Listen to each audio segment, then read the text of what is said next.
नमस्कार. अनेकांना असं वाटतं की टॅली प्राईम म्हणजे फक्त जमा खर्च, हिशोब ठेवण्याचं एक साधन. पण आज आपण हेच बघणार आहोत की हे सॉफ्टवेअर केवळ अकाउंटिंगच्या पलीकडे जाऊन आपल्या व्यवसायासाठी एक किती शक्तिशाली आर्थिक व्यवस्थापन साधन बनू शकतं. विचार करण्यासारखा प्रश्न आहे नाही का? आपण जे अकाउंटिंग करतोय ते फक्त नोंदी ठेवण्यापुरतं आहे की त्यातून आपल्या व्यवसायाला योग्य दिशा मिळते? टॅली प्राईमच्या मदतीने याच नोंदींना आपण मोठ्या निर्णयांमध्ये बदलू शकतो. कोणत्याही व्यवसायासाठी सगळ्यात महत्त्वाचा असतो तो म्हणजे कॅश फ्लो. तो जर सुरळीत असेल तर व्यवसायाची गाडी धावते. आणि हेच सुरळीत ठेवण्यासाठी गरजेचे आहे आउटस्टँडिंग मॅनेजमेंट. चला बघूया टॅली प्राईम यात आपली कशी मदत करतं. हे बघा, हे चित्र बहुतेक व्यावसायिकांना चांगलंच ओळखीचं असेल. पेमेंट वेळेवर येत नाहीत आणि आपला सगळा कॅश फ्लो बिघडून जातो. हे म्हणजे नळाला गळती लागण्यासारखं आहे.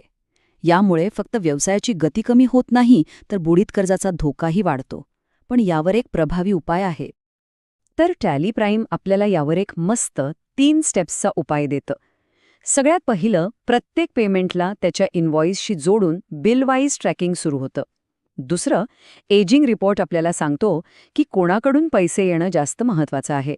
आणि तिसरं, अकाउंट कन्फर्मेशनमुळे फॉलोअप घेणं सोपं होतं. चला हे एक एक करून समजून घेऊया. आता बघूया हे एजिंग ॲनालिसिस नावाचं जादूचं साधन. हा रिपोर्ट काय करतो तर थकीत बिलांचं वर्गीकरण त्यांच्या वयानुसार करतो. म्हणजे 30 दिवस, 60 दिवस, 90 दिवस यावरून आपल्याला अगदी स्पष्ट कळतं की नक्की कोणाकडे तातडीने पाठपुरावा करायचा आहे. म्हणजे आपली मेहनत योग्य दिशेने जाते. आणि याचा फायदा काय होतो? तर आपला कॅश फ्लो तर सुधारतोच, पण बुडीत कर्जाचा धोकाही कमी होतो. इतकंच नाही तर फॉलोअप घेताना व्यावसायिकता जपण्यासाठी टॅली प्राईममध्ये फक्त एका क्लिकवर कन्फर्मेशन ऑफ अकाउंट स्टेटमेंट तयार होतं. त्यामुळे संवाद साधणं सोपं आणि प्रोफेशनल वाटतं. बरं, देशातले व्यवहार तर आपण सांभाळले, पण जर आपला व्यवसाय आंतरराष्ट्रीय स्तरावर असेल तर डॉलर, युरो, पाऊंड या वेगवेगळ्या चलनांच्या जगात हिशोब कसा ठेवायचा? इथेच येतो आपला दुसरा आधारस्तंभ, फॉरेन एक्सचेंज म्हणजेच फॉरेक्स मॅनेजमेंट. परकीय चलनांमध्ये व्यवहार सुरू करण्याआधी टॅलीमध्ये एक अगदी छोटीशी तयारी आहे. फक्त मल्टी करन्सीचा ऑप्शन चालू करायचा, आपल्याला हवी असलेली चलनं म्हणजे डॉलर किंवा युरो ॲड करायची आणि व्यवहार करताना त्या दिवसाचा विनिमय दर टाकायचा. बस, काम झालं. पण खरं आव्हान तर इथून पुढे सुरू होतं. समजा आपण बिल बनवलं, त्या दिवशी डॉलरचा दर वेगळा होता आणि जेव्हा पेमेंट आलं तेव्हा तो बदलला होता. मग ह्या फरकाचं काय करायचं? इथेच तर टॅली प्राईम आपलं काम एकदम सोपं करतं. चला एक साधं उदाहरण बघूया. समजा 1 नोव्हेंबरला आपण $1000चं बिल बनवलं, तेव्हा त्याचं मूल्य होतं 83,000 रुपये. पण 30 नोव्हेंबरला जेव्हा आपल्याला पैसे मिळाले तेव्हा दर वाढला होता आणि आपल्याला मिळाले 85,000 रुपये. हा जो 2,000 रुपयांचा फरक आहे ना, तो झाला आपला फॉरेक्स गेन म्हणजे नफा. आणि गंमत म्हणजे यासाठी आपल्याला वेगळं काही करायची गरज नाही. टॅली प्राईम आपोआप हा नफा किंवा तोटा मोजून आपल्या प्रॉफिट अँड लॉस अकाउंटमध्ये नोंदवतं. आणि इतकंच नाही, अचूक रिपोर्टिंगसाठी टॅलीमध्ये रिव्हॅल्युएशन नावाचे खूप शक्तिशाली फीचर आहे. वर्षाच्या शेवटी हे फीचर आपल्या सर्व थकीत परकीय बिलांचं मूल्य त्या दिवसाच्या दरानुसार आपोआप अपडेट करतं. यामुळे काय होतं तर आपली बॅलन्स शीट नेहमी व्यवसायाचं खरं आर्थिक चित्र दाखवते. व्यवसायात फक्त रोजचेच खर्च नसतात, तर भविष्यासाठी मोठी गुंतवणूकही असते. जसं की नवीन मशिनरी घेणं किंवा ऑफिसची जागा घेणं. यालाच कॅपिटल एक्सपेंडिचर म्हणजेच कॅपेक्स म्हणतात. चला आता आपला तिसरा आधारस्तंभ पाहूया आणि समजावून घेऊया की टॅली प्राईम या मोठ्या गुंतवणुकीचा हिशोब कसा ठेवतो. अगदी सोप्या भाषेत सांगायचं तर कॅपेक्स म्हणजे व्यवसायासाठी खरेदी केलेली मोठी, दीर्घकाळ चालणारी मालमत्ता. टॅलीमध्ये ह्या खर्चाला इतर रोजच्या खर्चांपासून वेगळं ठेवणं खूप महत्त्वाचं असतं आणि त्यासाठी आपण फिक्स्ड असेट हे वर्गीकरण वापरतो. टॅलीमध्ये हे काम अगदी सोपं आहे.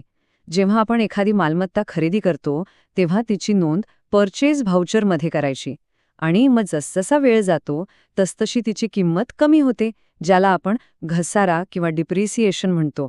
या घसाऱ्याची नोंद जर्नल व्हाउचर वापरून केली जाते, जेणेकरून आपल्या मालमत्तेचं खरं मूल्य नेहमी अपडेटेड राहील. याचाच अर्थ टॅलीमधलं फिक्स्ड ॲसेट रजिस्टर आपल्या सर्व भांडवली मालमत्तेसाठी एक सिंगल सोर्स ऑफ ट्रूथ बनतं. म्हणजे कोणती मालमत्ता कधी घेतली, कितीला घेतली आणि आज तिची किंमत किती आहे, ही सगळी माहिती एकाच ठिकाणी अचूकपणे उपलब्ध होते. तर आपण 3 वेगवेगळे पण तितकेच महत्वाचे आधारस्तंभ पाहिले: आउटस्टँडिंग, फॉरेक्स आणि कॅपेक्स. पण विचार करा, जेव्हा हे तिन्ही एकत्र येतात तेव्हा काय होतं? ते आपल्या व्यवसायाला एक संपूर्ण आर्थिक दृष्टिकोन कसा देतात ते आता पाहूया. थोडक्यात सांगायचं तर हे असं दिसतं. बघा, एजिंग ॲनालिसिस आपला कॅश फ्लो मजबूत करतं, फॉरेक्स गेन लॉस आपल्याला व्यवसायाचा खरा नफा दाखवतं आणि फिक्स्ड असेट रजिस्टर आपल्या मालमत्तेचं अचूक मूल्यांकन करतं. हे तिन्ही मिळून आपल्याला योग्य व्यावसायिक निर्णय घ्यायला मदत करतात. म्हणजेच टॅली प्राईम या सर्व गुंतागुंतीच्या गोष्टींना एकत्र आणून एकदम सोपं करतं.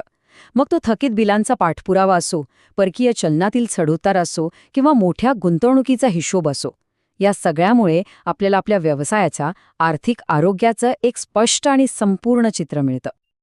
तर जाता जाता फक्त हा एक प्रश्न: आपला फायनान्शियल डेटा फक्त भूतकाळात काय झालं हे सांगतोय की आपलं भविष्य घडवण्यासाठी मदत करतोय?